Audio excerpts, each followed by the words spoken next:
Sponsors KFC, it's finger licking good.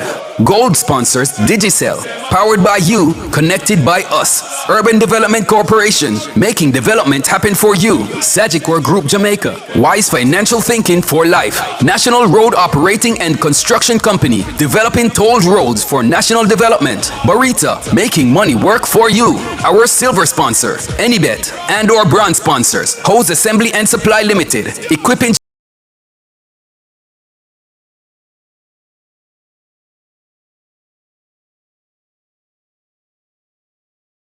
Super Sunday, one of the most compelling and ferocious Premier League rivalries will hit the world stage this afternoon when the Brazilians take on the Norwegians in a thrilling round of 16 clash to be played at the New Jersey Stadium in East Rutherford.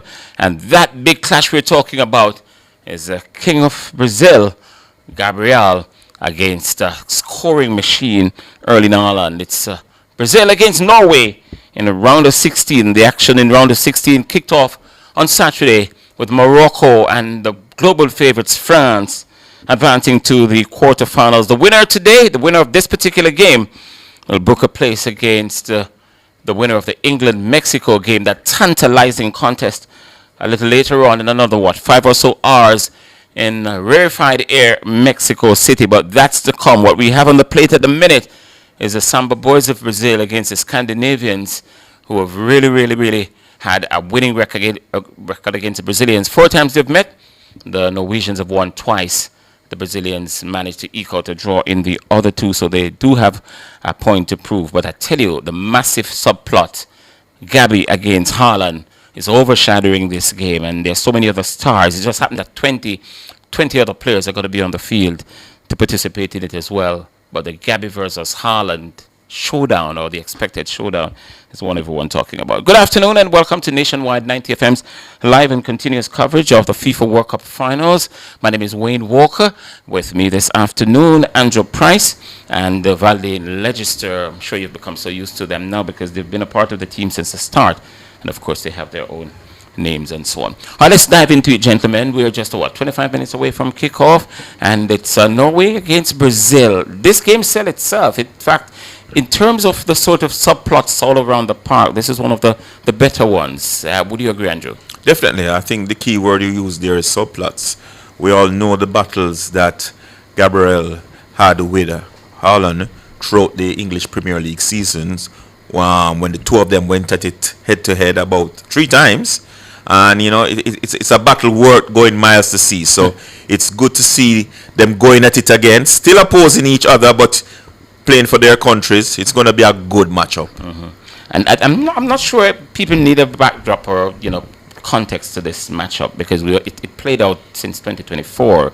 In fact, it was a game down at the Etihad when John Stones scored the winner for Manchester City when Arsenal were very close to taking the points.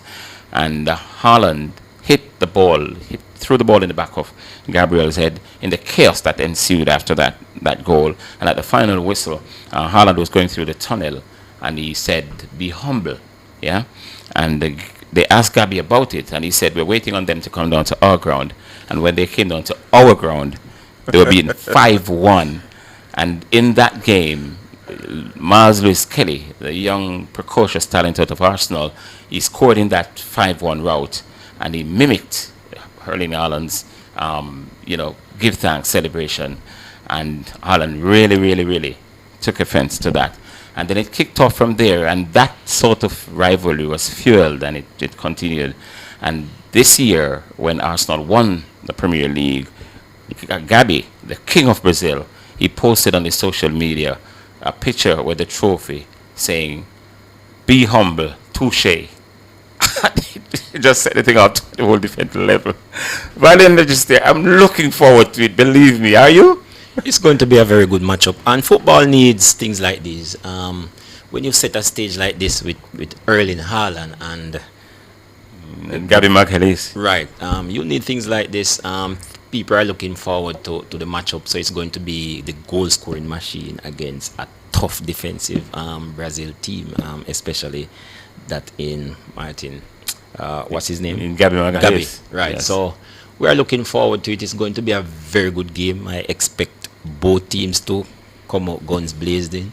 It's going to come down to who can maintain the nerves. That's Yes. what it's going to come down to. How did they get here? The Norwegians, in fact, they finished second in a tough group, yeah?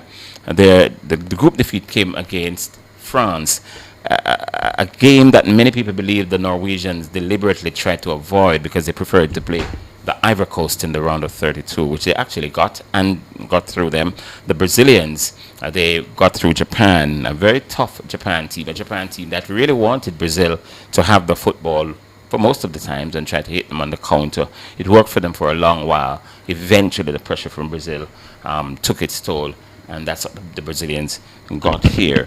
Now, this record that the Brazilians have against the Norwegians, they've not beaten Norway in 4 meetings. It counts for nothing now because they're two totally different teams, the same country but different teams. The Brazil teams that we know who tick the ball around and excite the world. We don't have the Brazil anymore, and the Norwegian team that built up that sort of record with Torre, Andre Flo, and his brother Tor and others no longer around. So it's a brand new set of players, but the record is what it is. Yeah, the record is what it is, but it's thrown out the door when once the whistle is blown. Definitely, Brazil is gunning to try and get to the deeper stages of the playoffs. The indication shown by Ancelotti is that he's looking for people who can change the game. And for that reason, Martinelli is starting today after scoring that winning goal for Brazil against Japan. He has come in for Pakiteka, and it shows that the coach is looking at the players, seeing what they are doing, and he's looking for the right combination. Yes. Cunha starts up front, Ryan continues on the right flank, and I believe that this is a potent Brazil offense with the insertion of Martinelli into that number 10 role to support Cunha and to support Vinny and Ryan. Yeah, and Andrew hinting there at the starting lineup for Brazil, it's out, so let me just give it to you while we're at it. So Alisson Becker is in the goal for Brazil. There's Danilo, there's Marquinhos, there's Gabriel Magalhães, who we just mentioned, and Diego Santos is also on it. Ryan, of course, is there, and he has also become one of the the players who Carlo Ancelotti has his eye on for the future of Brazil. And I say future because Ancelotti has extended his contract already, even before the start of the World Cup, so he wants to be a part of it. Bruno Guimaraes is also in it. Casemiro, Gabriel Martinelli is also there, and Cunha and Vinicius Jr. are the players who will be carrying the fight up front for Brazil. For the Norwegians, Nusa, there's Haaland, and Soto across the front line there, so they're going through across the front as well. Berg is there, Borghi, there's also Martin, the captain of Arsenal, that's Martin Odegaard, there's Fulfi, Halligan, Hajier, and Ryanson in goal is Milan. So that's the lineup for both teams. Lucas Paqueta out of the World Cup. He won't be playing anymore, which is why Gabriel Martinelli is starting today, despite the fact that he scored a brilliant goal against the Japanese to knock them out of it. Norway, what sort of a threat, Valdain, you think they pose to the Brazilians in particular? Well, Norway has always been a very good team, and you did mention they have a very good history. Brazil have not won against them in the last 4 meetings, so we expect a good fight from them. As it is presently, they have the big name in Haaland. He's known as a goal-scoring machine, and it's going to be very difficult to keep him out. Now, the thing is, can Brazil outscore them? So that is what it's going to come down to. The greatest Golden Boot race ever in World Cup history is on at the minute, and Erling Haaland is at the center of it. Yeah, he's 2 behind Kylian and Leo. He has 5 goals. You expect him every time he goes onto the field. He's probably the most complete number 9 in the world at the moment, and you expect him to get on the score sheet. Does the Golden Boot race stick in the back of the minds of these predators, the likes of Vinny, the likes of Hurlin, the likes of Mbappe and Leo and the rest, Harry Kane? No, I don't think so. I think what they want their teams to do is to do well. And like you said, Haaland, he's a natural goal scorer, a reputable number 9 in the classic mold of a Gerd Muller. Always wants to be in the box, be there to finish, the analogy that people use, you have to be a fox in the box. Well, there's no better fox in the box than Haaland. He's always at the end of those crosses or those passes in the box to finish clinically.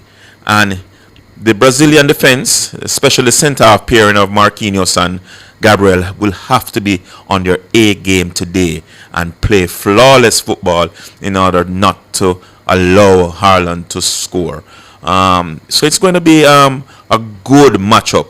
But I believe that the offensive unit of the Brazilians is going to give the Norwegian defense more trouble than Haaland will give the Brazilians. Yeah, I can see that. What do you think, though, is the best approach for the Brazilians, given what you've seen of them in their 4 games so far at the tournament? The best approach is to try and play that possession football where they frustrate people and use some insightful passes up to Cunha and to Vinny. Vinny is somebody who can turn the game on its head with just one possession. So, the more he gets the ball, the more he's involved in the play, it's the better that Brazil looks. So, I believe, despite all the players on the field, Vinny is a trump card for the Brazilians. All right, in case you're joining us for the first time, you're watching and listening to Nationwide 90 FM, where our coverage of the World Cup takes us to East Rutherford this afternoon. And it's the Brazilians, the Samba Boys, against the Norwegians, the Viking Roars out of Norway. And that game is set to kick off at 3 o'clock. Remind you that tonight, the nightcap, well, it's not really a nightcap, it starts at 7 o'clock.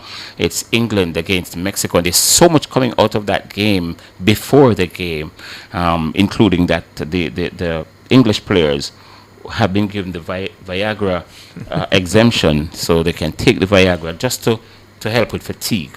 And I'm not sure if I'm so happy with that sort of decision, because you set a kind of precedence now. What else another player might tell you that he wants to take to offset something else? He might be breathing badly and he wants to take a drug that, who knows, to me it's just a bad precedent. We don't want to delve away from the Brazil versus Norway. But gentlemen, you find that very interesting? Any one of you want to jump on it?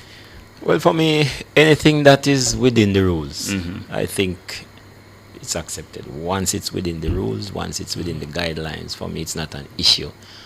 I just don't want any rules to be broken, and from that is not done. And I'm Once it's not, and you're good with it. Right. Andrew? I don't have a problem with it, but the fact of the matter is that the rarefied air of 7,000 feet at the Azteca, no matter what you take, it can't be adjusted unless you are able to acclimatize quickly and play that game. And I don't think England arrived in Mexico City long enough to do that acclimatization. So let us see if it helps them. I know it's a tough task playing in front of that vociferous Azteca crowd with all their support there to see if they can eke out a win. Yeah. All right, we don't want to stray too much away from the Brazil-Norway build-up. We're going to go for a break, and when we come back, we'll continue to build up to 3 o'clock when we kick off over at East Rutherford, Brazil, against Norway.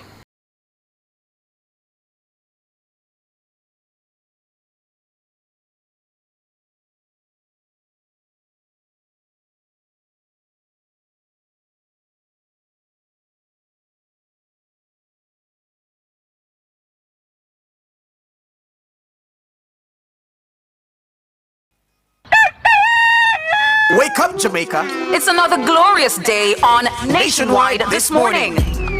From your 6 a.m. alarm to the news at 6. Coming up in the news at 6 to me telling you what's on my mind. To more news at 7 a.m. Coming up in the news at 7. And then the biggest issues dissected, interrogated and discussed on the front page. Nationwide this morning fires you up and sets you right for the remainder of the day. And there's much more until 9 a.m. Want to know which roads to avoid on your morning commute? Time now for Street Smarts 2 with Little McLean. Listen to Street Smart. Want to hear more about things happening at the community level outside the bustling corporate area? Listen to Across Jamaica. George, it's someone's birthday. Happy birthday, yeah, my friend. And that someone will hear a special greeting every morning via the Birthday Club. Nationwide this morning on the revolution in media. It's coffee, tea, and everything else For those who want an energetic, rip-roaring start to their day.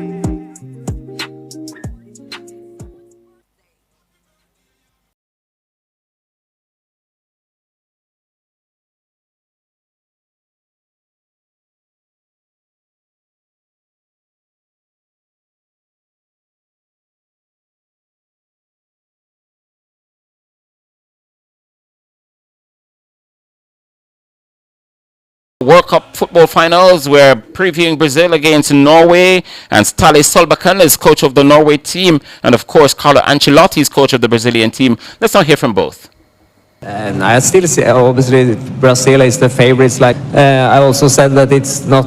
I don't think they are big favorites, which they maybe had been some years ago, or 2, 3, 4 years ago. Now we have had a very good run for a very long time, and we have great confidence, and we have a good style of play with the ball as well, and I think that helps us. So I do think it's difficult to put a precise percent, if it's 60-40 or 70-30 or whatever. The important thing is that we can hurt Brazil on our day, but we still need to be our very best, otherwise we have no chance. But if we are on our very best, then we have a chance. Yes, we signed Odegaard that he was 16 in Real Madrid. He was a really talented player, talented kids. Just was 16. I think he developed really well. It takes time because he went in a lot of teams, and now I think he found a really good situation in Arsenal. He's a key player for Arsenal, and then he's showing his quality that are the same quality that he had when he was 16. So he add to the quality, the knowledge, of course. Really intelligent player. He knows, he read really well the situation of the game, and so is one of the key players of Norway. Yeah, of course, Martin came over from Real Madrid. But we keep saying the faces of animosity in the enthralling English Premier League for the last 3 seasons will be the people who most of the 18 cameras around the field today will be focused on. Gentlemen, one of the things that we talked about, and we've been talking about, yeah, and it's factual, is that Brazil, in particular, have gotten better as the pro tournament. And what you want in a tournament setting is that you play better every game. Brazil has fit that bill, and that is what makes them so dangerous. They're not the Brazil of former years, we know that, but they've got enough quality and talent in this team to progress as they go along, getting better. That should serve them well for today. Brazilians call it rhythm. They're getting into a rhythm. With each game, they have looked a lot better, a lot confident, a lot peerless. So I believe that this game should see the best of Brazil that we have seen since the start of the World Cup. If you looked at all the games, the Morocco game, first game, early game jitters, then they continued playing well. A tough game against Japan. I think that would have tested them properly for a game like Norway. So I believe that they'll come with their A game today and put on a show. So let me talk to the only impartial person on the set here. Valin, could you say the same about Norway, that they've gotten better as the tournament progressed? Yes, I think they have, and today will be a very good test for them again. It's going to come down to discipline. It's going to come down to the tactics that the coach employs, and hopefully the players will stick to that. If they stray from that, I think the Brazilians might hit them where it hurt. So it's going to be important that they remain disciplined. Yeah.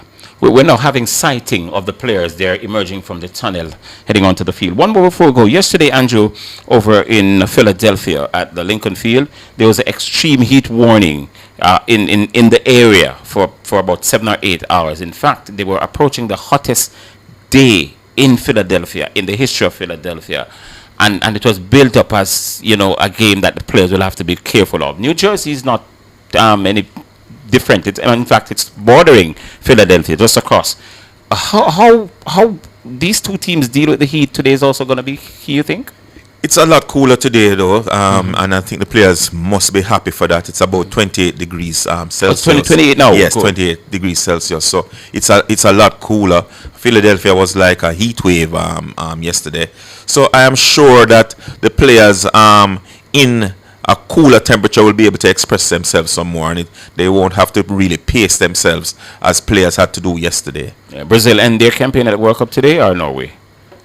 I think that Brazil progresses. So Norway end their campaign. Valen, who ends their campaign? Who goes through? Based on what I'm seeing, the form that both teams are in, I think Brazil will edge. Will progress. Yeah, they will progress. All right.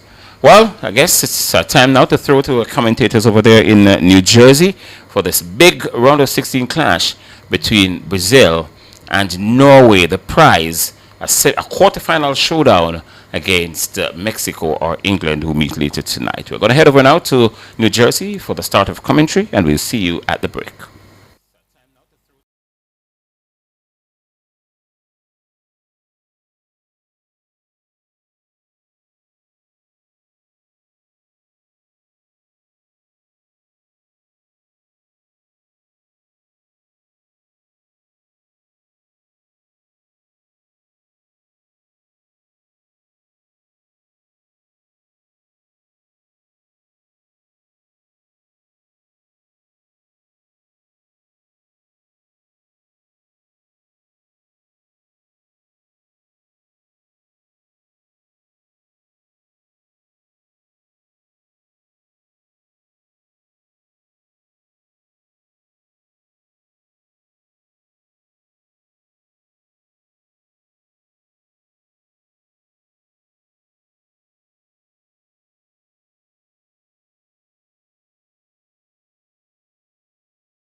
Brazil against Norway. Intriguing stuff in the first 45 minutes of this round of 16 clash. That brings the Samba boys against the Scandinavians, who have never lost to Brazil. And so many things to talk about in the first half. There was a missed penalty.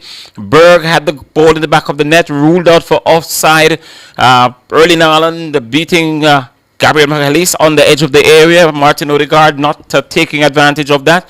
Alisson Becker with a very, very good save close to the end of the half that could have given Norway the lead eventually. So much to talk about, but in the end, it's goalless. Well, at the end of the first half, it's goalless over there in East Rutherford. Let's drag Andrew and Valdin immediately into the conversation. Gentlemen, how pleased are you that we've seen what we bargained for coming into the game so far in the first 45 minutes? Yes, so we definitely thought that we'd see a chess match, and it's definitely a test match.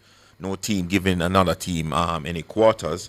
What's surprising to me is that Brazil is ceding so much possession to the Norwegians, but the Norwegians are not using the possession effectively. I mean, when you look at the percentages, 65% possession for Norway, and Brazil all the way down to 35. That's not the way Brazil plays, and they're playing like a counter-attacking team.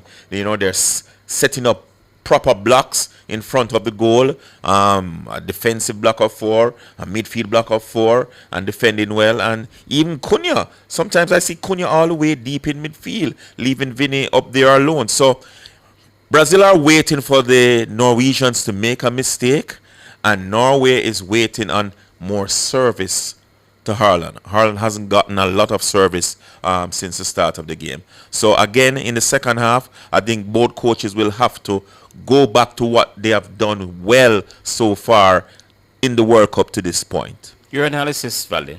I think Carlos Ancelotti is employing a tactics, and you'd have mentioned it, Andrew. They are not focused on possession. I think they are focusing on penetration. So they sit back and they wait for that fast counter, and would have seen it worked because they got a penalty from a fast counter. Unfortunately, they couldn't convert. But evenly contested game so far, I am giving Brazil the edge, but you have to score. Yeah. So it's ebb and flow over there in East Rutherford. Well, then that penalty wasn't spotted initially by the referee. It was drawn to his attention by VAR. But when you look at the replay, it was a penalty all day, all week, all month, all year. Where was the position of the referee? Why he didn't see that? I think, the instruction is, if you're not sure, don't to stay low.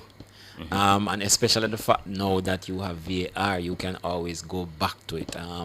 So yes, he probably was not in the best position to see the contact, the detail, and hence he let it played, and then VAR called him over and he made the right decision. But that's how it is at times. But isn't the opposite also right? If you're not sure, don't give it. But they can give it, and the VAR tell you that you made the wrong decision as well. The instruction is, if you're not sure, stay low. For example, if you see a challenge and it's not so clear, it might be a red, yellow, the instruction is to stay low, as in a yellow. So in this case, don't give the penalty if you're not sure. Yeah. Andrew, I just want to... We were in the department looking at the game, and we were dead sure it was going to be Vinicius who was going to take that penalty. Apparently, the instruction came from the bench to let Bruno Guimaraes take that penalty. Why would you be making that decision of the... Couldn't that be something that you decide who's going to be your number one penalty kicker before the start of the game? Definitely. I was even saying to Valdin, it looks like Vinny is going to take this penalty. I was surprised when Vinny passed the ball to Guimaraes, and I know that Vinny would have scored that. And I was surprised he gave it to Guimaraes, and Guimaraes didn't convert. No, he didn't just give it to him. He was instructed. Yeah. It came from the bench. Now, you see, a part of your preparation... You should have a your penalty taker. Yeah, you have a... is Arsenal's penalty kicker. Exactly. If he's not there, then they know who is the second person. Correct. You know, if Saka doesn't take it, then you give it to Gyökeres. Exactly. You know, but I don't know if it's psychological, because the penalty decision was taken so long, and they felt that the Norwegian would have believed that Vinny would have taken the penalty. Maybe they deferred it to give it to Guimaraes, but it didn't work out for Brazil. But even the Norwegians believe so. It's 1-on-1. It's Bruno against the goalkeeper. But also, what you do, you psych up your goalkeeper, because goalkeepers have videos of all the penalty takers for Brazil. Right. And I'm sure going into the match, the goalkeeper must have known which side Vinny would have gone, whether have gone to left, whether have gone to right. So I believe that it was psychology at play. I am surprised that they gave Guimaraes the instruction to take the penalty and not Vinny. Could that psychology not work against even Guimaraes himself? Because, and unless, but there was no way you could plan for it in the dressing room. So that psychology could also work against him. Not expecting to take this. Suddenly I'm getting this penalty to take in a minute or two. What do I do? He was called upon suddenly, and as you said, it could have affected him. You could have seen it in his face. He wasn't as confident as you expect a penalty taker to be. In the end, it was a wrong decision. Yeah. Well, it was wrong because they missed. It's the only reason why it was wrong was because they missed it. That save from Alisson Becker from Martin Odegaard, it had goal written all over it. It was a wonderful save. And you know, that's one of the few balls that were played in directly to Haaland, and he gave the Brazilian central defense a lot of trouble. And the ball squirmed out and got to Odegaard. And Odegaard, I mean, that ball was hit properly, and he got down quick enough to smother it. Yeah. Intriguing stuff over in East Rutherford. We're on 4 o'clock here in Jamaica. We're going to go for a break. When we come back, we'll continue to talk about the first 45 minutes. Norway versus Brazil. A round of 16 clash in New Jersey with the winner bagging a prize against the winner of tonight's key clash in Mexico between England and the Mexicans. Let's dash for a break and come back.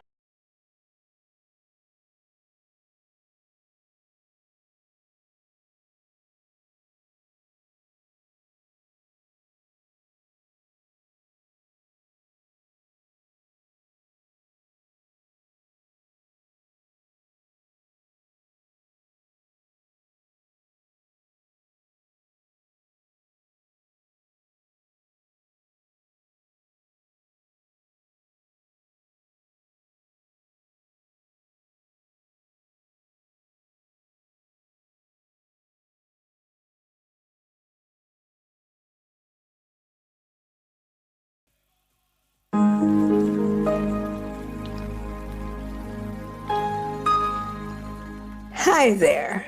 Here's some good news for these trying times. Quote, "By God's word, I can see where I'm going. They throw a beam of light on my dark path." Unquote. Psalm 119, verse 105.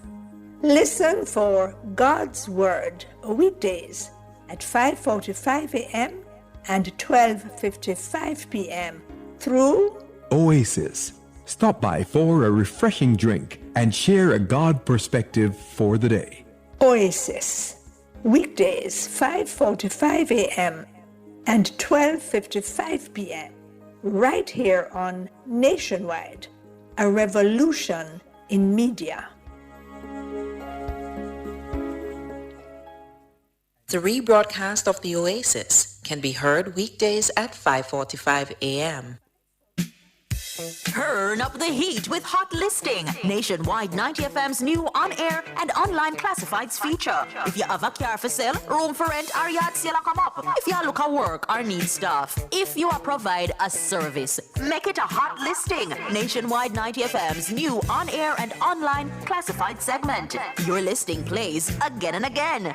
From morning till evening. You sing it, we play it. You say it once, Jamaica hears it all day, every hour. Contact our sales team now at 876-630-1210 or sales at nationwidenewsnetwork.com. Hot Listings on Nationwide 90 FM, a new revolution in media.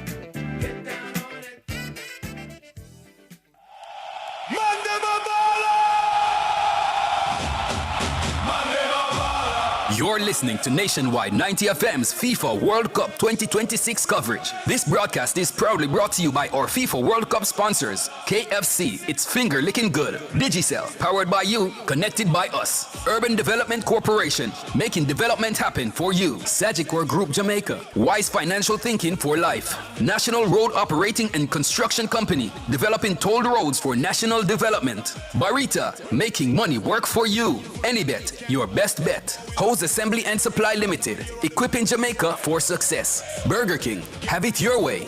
Nationwide 90 FM's World Cup coverage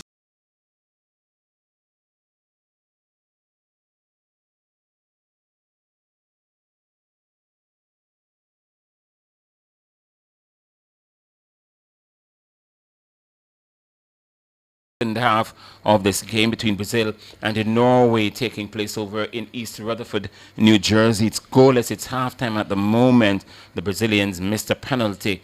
Bruno Guimaraes of Newcastle United, rumored to be going to Arsenal for the upcoming season. We see how that one goes, but he missed a penalty. Martin Odegaard, again, Arsenal in it, the captain of Arsenal, he missed a glorious opportunity to give the Norwegians the lead at just before the end of the first half. But it's an ebb and flow situation over there, and we expect to see a bit more. We don't want to stray too much from the analysis of Brazil against Norway, but because it's a World Cup show, when there are big pieces of news coming out of the World Cup, we're going to also include it in our coverage. And there's a huge piece coming in. In fact, it came just before we went on air to start the build-up to the game, that Florian Balogun, the United States striker, the suspension, that the red card that he received in the USA's last game, it has been overturned, and he will be available for the US round of 16 clash.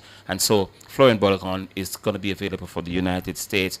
I don't know if I should ask Valdin Legister from a referee standpoint, how do you view that?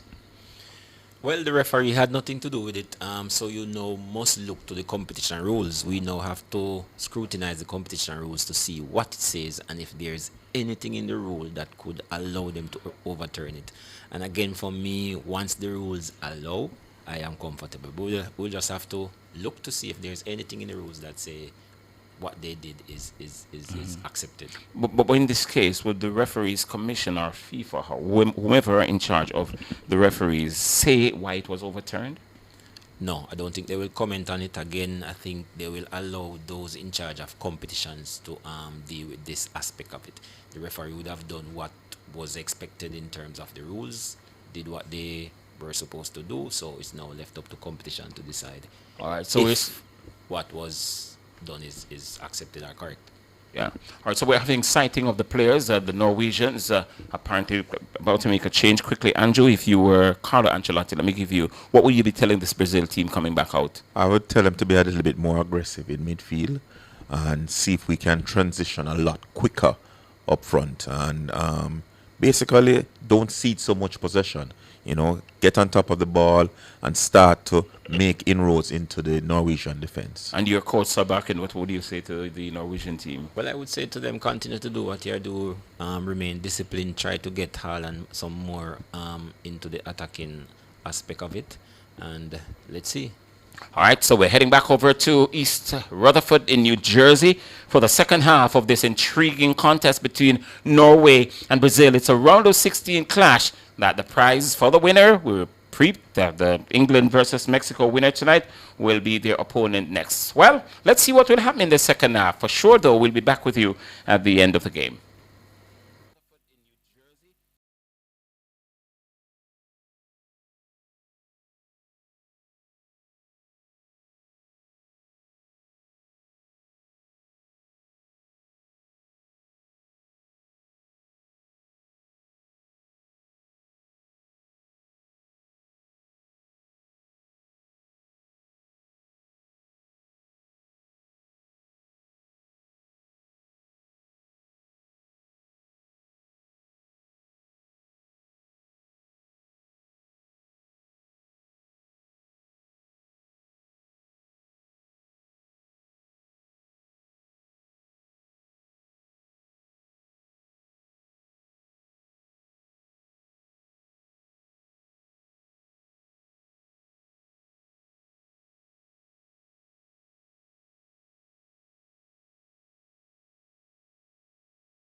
Yellow lowered in New Jersey tonight.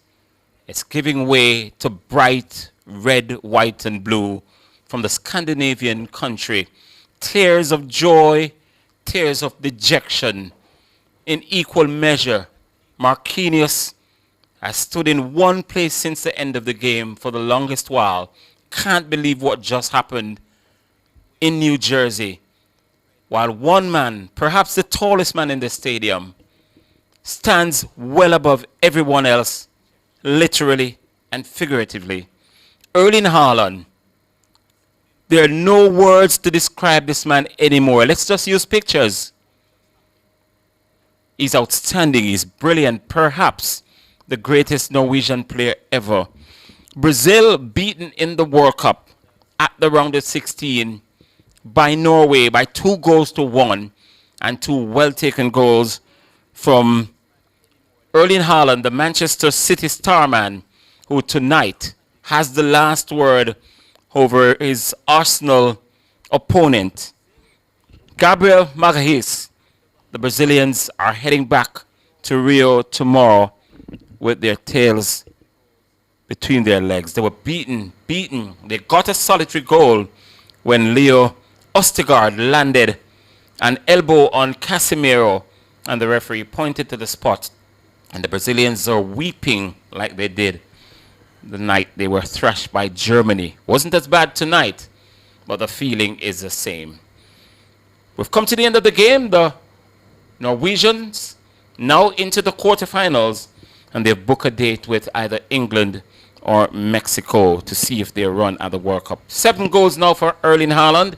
He's level with Leo Messi and Kylian Mbappe in the greatest golden boot challenge ever in the history of the World Cup, and still we could see someone equaling it tonight when Harry Kane takes to the Azteca for England. But let's focus squarely on Brazil against Norway. It's one country in the world that Brazil has never beaten in football, and it remains so. It's Norway. Valdin Legist, I'm going to give you this one. A well-deserved victory for Norway. Brazil played into the hands of the Norwegians. The longer the game took for them to score, the longer the game went on, then Norway got into the game. They stuck to the game plan. They were disciplined. And again, it took that man, Erling Haaland, to get up high and get that beautiful header into the back of the goal. Yeah. And again, he pounced upon them again with a beautiful shot from way out. Alisson had no chance. So again, well deserved. You can't blame anyone but Brazil. Yeah. They were lethargic in the midfield. They didn't give much, especially in the second half. But well deserved. Well deserved victory for Norway. Not the Norwegians deserved winners, Andrew, when you look at the general run-off play? Definitely. At 75 minutes of the game, Norway had made 523 passes to Brazil's 123. Just showing you the territorial dominance that they had. And up to the 80th minute, the man of the match would have been Nyland. Because Nyland was keeping out of his clothes. He turned into Vazinho from Cape Verde. Look, I'm telling you, he made some great saves. And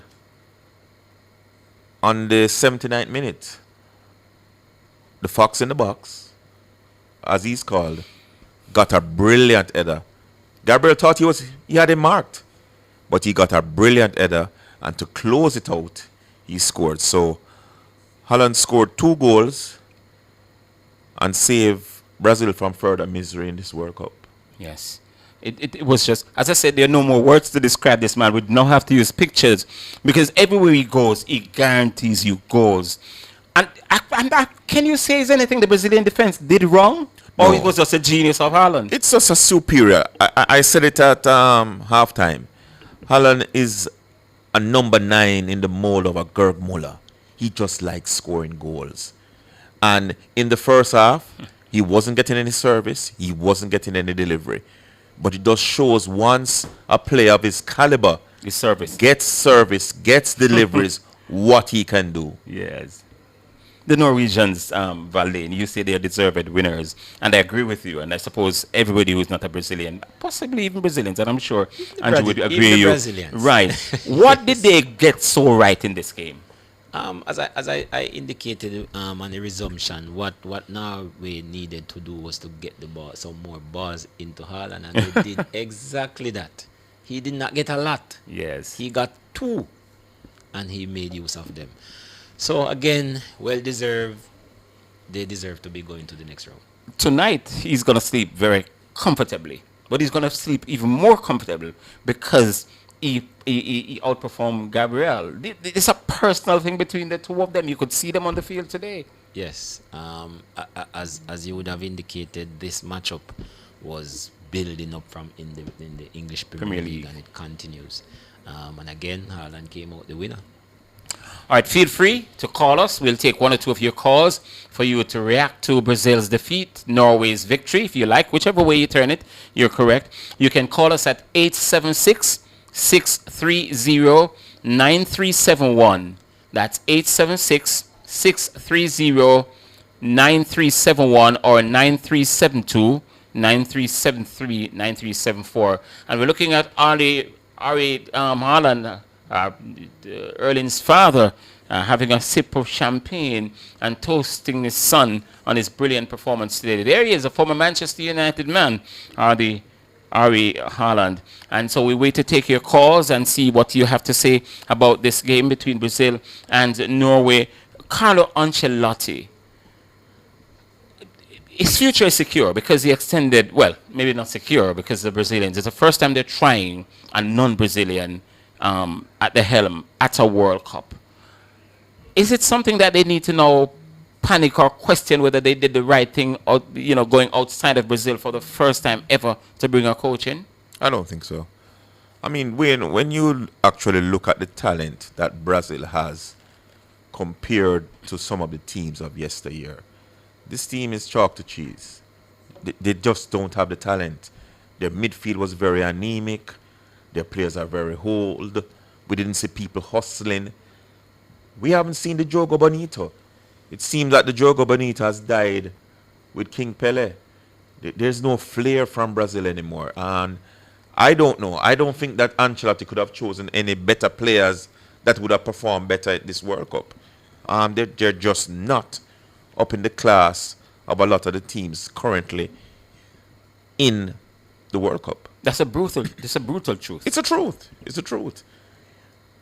Football players are Brazil's greatest export, and probably that's what's hurting them the most, because a lot of the homegrown players are not staying at home to learn the whole Jogo Bonito. There's no flair. Can you imagine a Scandinavian country outpassing the mighty Brazil of South America? They've done it before, Yeah, but I'm just saying, even if they've done it before, can you imagine in this day and age it happening? All right, let's go to the phones. We have a call. Hey, good afternoon. Welcome. Who is this? Good afternoon, Mr. Wayne Walker. Good afternoon, man. What's your name? You're facing off with the Cat 9 boss. Cat 9 boss. That's your name? Yes, ma'am. Okay, good. I am Mommy Day, but I'm known as the Cat 9, but I call oral show a lot. Okay, good. And there was other talk shows. But I'm wondering, Mr. Wayne Walker, yes, why is it that they took so long to bring on Neymar? That question is for Carlo Ancelotti. Let me see if I have his number. But I'm seriously though, I don't know. I don't know. You thought he should have come on a bit earlier? I believe we can't have a player like Neymar sitting on the bench for so long. And then now you look at the game now. Brazil was short. I mean, they didn't come up strong this time. Yeah. You understand what I'm saying? Yeah. Why is it that is Neymar fit? And if he is fit, why are they delaying bringing him on so long? I don't think he's back to his 100% fitness, but good fit enough to play a part, which is why he made 2 appearances in the World Cup and both off the bench. He's clearly not yet back to 100%. And I'm not even sure if a 100% fit Neymar is a certainty to start in the Brazil team. He's past his best. It's very clear. Right, true. Yes. So anyway, that's just my question, and I was just wondering why are they taking so long? Yes. Why did they took so long to bring him in? You understand? Yeah, but Norway was a better team today. You agree, right? Yeah, Norway, yes, and this team, I am picking England to go a long way, but I don't know tonight if England beat Mexico, it should be a mouth-watering match between Norway and England. Yeah, Yes, Norway and England. So you think England is going to beat Mexico in Mexico? Put it this way. Put it this way. With Hurricane, I don't believe they can manage England. Put it this way. The Azteca Stadium has been built for years, and Mexico have only lost 2 games in their history. And listen this, they have never lost a World Cup game in the Azteca. Never. And they've only lost 2 games in their history in that iconic stadium. There's something about it. Well, I'm picking England to play. Well, I learned some history tonight, but I expect England to beat them tonight. I'm not saying they can't. It's going to be difficult. Listen, I've been in that Azteca Stadium. Right, it's just approaching the gate. You don't feel the rarefied air. And mind you, the air is only in the city. If you play in Monterrey and Sulas, those places, you don't find it. In Mexico City, just walking into the stadium and going up that ramp, you stop like 10 times. Your blood comes from your nose. You breathe heavily. Listen, I never knew about it until we got into that stadium. Andrew Price has been in there, and Valdin Legister referee match in there. And they can tell you, you walk 2 seconds in that place and you start to breathe heavily. It's dangerous. Very dangerous. But let's see how the English team deal with it tonight. This is why I like to listen to people like you, Wayne, because you guys have traveled and have experienced things that we might have not. You understand? Yes. I really can give you the experience of that Azteca. All 3 of us, actually. Yes. Yeah, man. But this is the captain and boss. And yeah, man. I want to thank Nationwide for this, for listening these matches on radio, Oh, you're able to follow it on Nationwide? Right, on the app. Because I'm visually challenged, I don't really... Oh, yeah. So I can't watch matches on television, so I listen cricket and football, all these... athletic on horses on radio. You see, Mommy B, when we went for the World Cup, it's people like you we had in mind. I mean, the general public. But we wanted to make sure that people like you are able to enjoy the World Cup. We appreciate it, World Cup. Believe you me, man. Yes, man. We're happy. We appreciate it. And we like the work that you are doing, your charity. You're like, this guy, Lance, because you put me so much in mind. So much in mind of him. You're too kind. That's brilliant. You're too kind. You're too kind, Mommy. Yeah, man, your clarity is there, man. Anyway, big up yourself. I don't want you to swell. Thanks a lot. Please. I'm happy you stopped because it was about to do that. Thanks, bro. Thanks, man. And keep listening, keep calling, all right? All right, no problem. All right, so Brazil, if you're just joining us, you're coming from under a rock or somewhere, the Erling Haaland, that magician, that cyborg of a goal scorer, did it again today, not just once but twice. And it's worth mentioning that Brazil missed a penalty. They missed a penalty. Bruno Guimaraes missed from the spot, and the Norwegians probably would have gained a bit of confidence from that. You're in a clash with Brazil at the round of 16 in the World Cup, and they missed a penalty that early in the game. I'm going to take advantage of it. It's a momentum switch, I mean, you after going through something like that, Nyland making that excellent save and making saves upon saves after that, it probably motivated the team. And the good thing about this Norway team, they are deliberate and patient. They didn't score until the 79th minute, but they were patient and they kept chipping away at that Brazilian defense. And like we said it all day, once Haaland gets the proper service, he's going to score because he's a fox in the box. He knows how to put away the ball. What's next, Valdin, for Brazil? They've not won. The longest they've gone without winning the World Cup was 24 years. Between 70 and 94, they won it in the U.S. Again, it's another 24 years. They're back in the U.S. They won't have a repeat. What's next for them in terms of the way forward? Because a lot of these players, the Neymars, the Casemiros, there are 1 or 2 of them. Alisson Becker probably go. So we've got 3 of them already. Who else? Bruno Guimaraes is still a young man. Vinny will come back.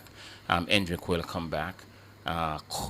Cunha, I suppose, will come back. They've got Joe Pedro, they've got Estevao. So they still have got young, talented players who can plot the way forward for Brazil. But it will now need a proper sit-down with the Brazilian Football Association to decide what to do, how next to go forward. Well, they would have already confirmed with the coach, Carlos Ancelotti, that they will be sticking with him. He has won everything. He knows what he's doing, so I guess they trust him.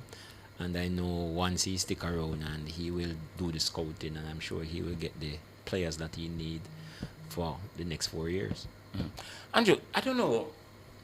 It was Ancelotti, it was the Brazilian Football Federation that initiated the extension of the contract. Don't know what they saw after 1 year. After 1 year, they called him in and said, listen, we want to tie you down. So clearly you would have impressed them either with his talk or with his vision, because nothing was there yet for them to decide on it. Now the question is, and the key question is, while Carlo Ancelotti decided and agreed to the extension, this is a club coach at heart, who likes to mix it up every day with players coming into training. He travel across Europe. Now he's going to sit and wait as an international coach.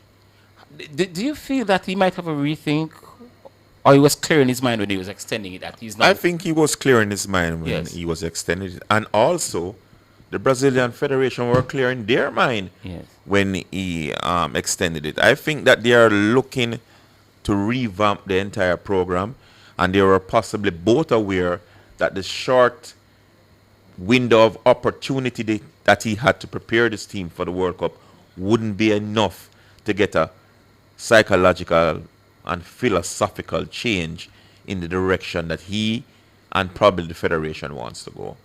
And definitely he asked for more time, and as a result, the contract was extended prior to even a ball kicked in the World Cup. So definitely I believe that the Brazilian Federation has faith in him to have extended this contract, and he was given a hand that he was sown, and he basically had to work with the players that he had available.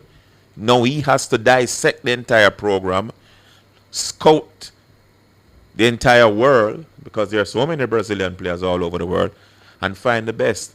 And the next opportunity I think he would have is for the Los Angeles Olympics, where he could look at that cadre of young players to look forward to the next World Cup cycle. You mean to draw from that group, because Yes, he's not in charge exactly. of that group. That's what I'm saying, to draw from that group. Yes. Yeah. I don't know. You see, the question I asked is on the backdrop of people like Jose. They don't want to be national coaches yet until they decide that they're going away. Jurgen, Arsene, Pep Guardiola. These are people who... Well, Jurgen has now taken the job at Germany. It's confirmed that he's taking It's it? confirmed. Okay, good. All right, Brooks, how are you doing? Good evening to you guys. Good evening, Wayne. Good evening to your panel. Yes, Valdane and Andrew, yes. Yes. I love to listen to you guys. I'm enjoying the commentary. The analysis of the game. I'm enjoying it. I'm in New Jersey. I'm just like a few minutes away from the stadium where that match was played. But Wayne, I'm watching Brazil. Yes. As a young guy growing up, I used to Brazil playing attractive football, attacking football. I realized today they were like, although they got a few chances, but they weren't playing their authentic football. I was, a matter of fact, I was a little bored. I was watching it on the TV because I'm not going to pay that money to go and watch it at the stadium, although I'm that close. But I'm not seeing the attractive football that Brazil usually play, right? I grew up watching them very tiki-taki, skillful. Joga Bonito, right? That. I was even looking for Vinny. I was looking for a few of the other guys. They were like, I don't know what's happening. What do you think? Well, the football that you grew up on, watching Brazil, and the kind of football that attracted the world to Brazil, as far as football is concerned, you're not going to see that again. That's over. The Joga Bonita is over. It's over. And it's over because as the Brazilian, in the case of Hendrick, the case of Robinho, the case of Vinicius, and you can go on and on and on. 16, 15, they're out of Brazil and they're into Europe.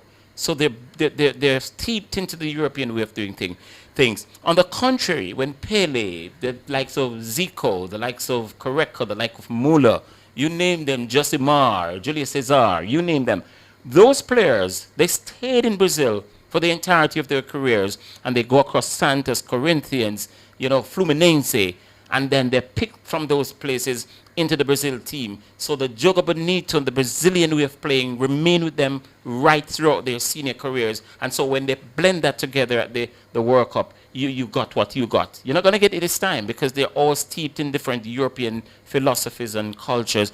I don't know if Coach Andy Price would back me up on that one. Yes, a lot of the players, as I said before, Brazil now, their greatest export now is professional players. And you have players leaving their shores from 15, 16, 17 going across. So they are not exposed to the skillful way of playing in Brazil. They have gone across the European countries where they are playing in more systematic and confined. So they're playing with a European style and not the flair and flash that the Brazil of past years used to have. And sometimes when you have so much talent, that's what happens when you have this wealth of talent. You lose it to other countries to develop those players, and not enough players. If you look at the Brazilian squad, probably 3/4 of the players actually don't play in Brazil. A few of them play in Brazil. They play in other European countries around the world. So we haven't seen a skillful Brazilian team since the late 80s. I think 86. I would say 86. The late 80s. I think we haven't seen 86 was the last one. Yeah, we haven't seen that team. And to be quite honest, when a team like Norway can dominate a European, a Scandinavian country, can dominate possession and passing ratios over Brazil, you know that this Brazil team wasn't up to scratch. What I noticed again, Holland scored 2 goals, and he wasn't flashy. He just presented himself in the eras that he would possibly get a chance. He's not an attractive footballer, because I realize football is different, as Andrew said. We're moving away from those skillful, pretty football, those Walter Boyd football. We're moving away from that now into more tactical. Yesterday I was watching this match, Paraguay, and it was France. like a pushing match. It was like, as to get the ball, you can't spend any time on the ball to dribble. If you even look at this is a youth, Vinicius Jr., because he has a frail frame, nobody not gonna give him a chance to shift and pile and skill again. They're just gonna push him away.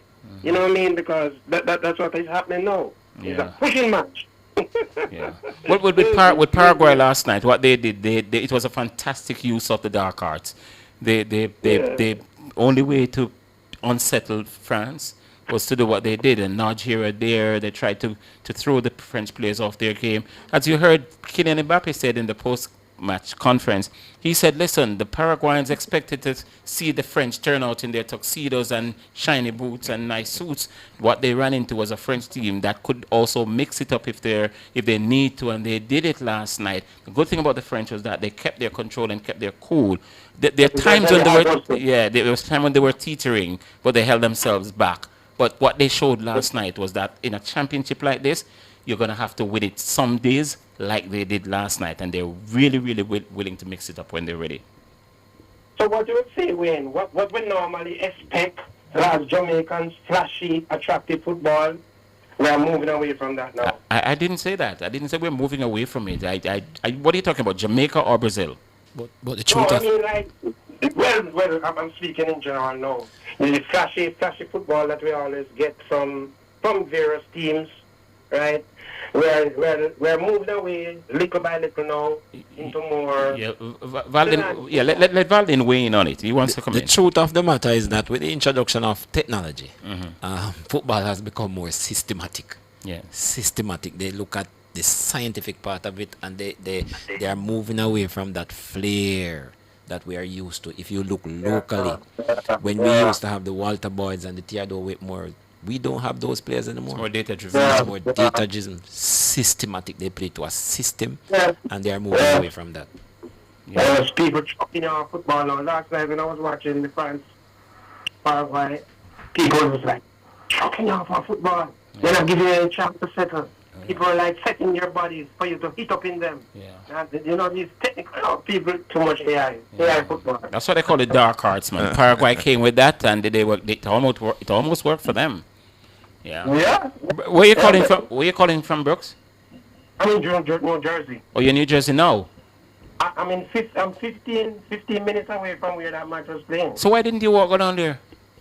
I could walk, yes, but I didn't care. I watch it because I'm not gonna force in and pay. I don't know how much it costs, but I'm definitely not gonna pay. I'm gonna sit down in front of my TV with nobody gonna squeeze me up. So hold a minute. That was the same stadium that Jamaica played Argentina on their way to the World Cup the last time with Messi. No, I think that was the Red Bull Stadium. I think they were playing the Red Bull Stadium. Was it the Red Bull? I don't know. I know it was in New Jersey, so I figured it was. It was in New Jersey, but it's not this stadium. Not that one. Okay, cool. Yeah. All right. What's the Yeah. What's this? Oh yes, it may have been the MetLife. You know, where the final is going to be played on July 19. Yes, they played at the MetLife today, but I think that match you're talking about was at the Red Bull. I think I went to that match. You went to that match. What's the weather like? I'm just interested I'm keen to find out. The weather, it's not bad today. Yesterday was crazy. Yesterday was like 100 and change, and then rain came down heavily. God, it didn't have fireworks in my neck of the woods. Yeah. Because of the heat. Yeah, but today, it's not that bad today. Okay, because we know it was brutal yesterday in Philadelphia, and Philadelphia is just across the road. Brutal here too. Yeah. Yeah, but you're nearby. You're nearby. You can drive into Philly. Yeah. Yeah, I know. Okay, thanks a lot. Thanks a lot, my bro. Keep calling, keep listening, and let's get through this work. This is my station, bro. This is your station. Good to know. Thank you so much, Brooks. You're welcome. Bye-bye. Yes. All right. We're going to give Andrew and Valdin a chance to enjoy their Sunday meal because they're coming back here at 6:30 to build up to the Mexico versus England game. That's going to be a brutal one. And we're going to dive deep into that when we come back. But just in case you're joining us for the first time as we head out of here for now, Brazil lost to Norway by 2-1 in East Rutherford just about 20 or so minutes ago in the round of 16 World Cup clash. And the winner of tonight's match in the Azteca Stadium, Mexico versus England, will take on the Norwegians next weekend this time. There will be no games on Sunday. No games on Wednesday coming, and I think we've got 2 other breaks before the World Cup final on July 19. The semifinals will be played on separate days, Thursday, Wednesday, and 2 of the quarterfinals will be played on the same day. That's on Saturday coming, and then there are 2 others on separate days. But you have the schedule. You can go on our various platforms, and you'll see our schedule there. It's been there since the start of the World Cup, by the way, and we're happy to have you with us on Nationwide 90 FM. By the way, I went up to the Supreme Court yesterday, and there was a big sound system, literally space on this near this light post. And it was blaring nationwide. So all you work around that little jukebox kind of a thing, we thank you so much for the support to the station and our ability to deliver this World Cup final. All right, we're going to get out of here now and get back to you at 6:30 this evening as we build up to Mexico versus England. See you then. Nationwide 90 FM has just presented action from the 2026 FIFA World Cup Finals. Brought to you by our platinum sponsors, KFC, it's finger licking good. Gold sponsors, Digicel. Powered by you, connected by us. Urban Development Corporation, making development happen for you. Sagicor Group Jamaica, wise financial thinking for life. National Road Operating and Construction Company, developing tolled roads for national development. Barita, making money work for you. Our silver sponsor, Anybet, and our bronze sponsors, Hose Assembly and Supply Limited, equipping Jamaica for success. Burger King.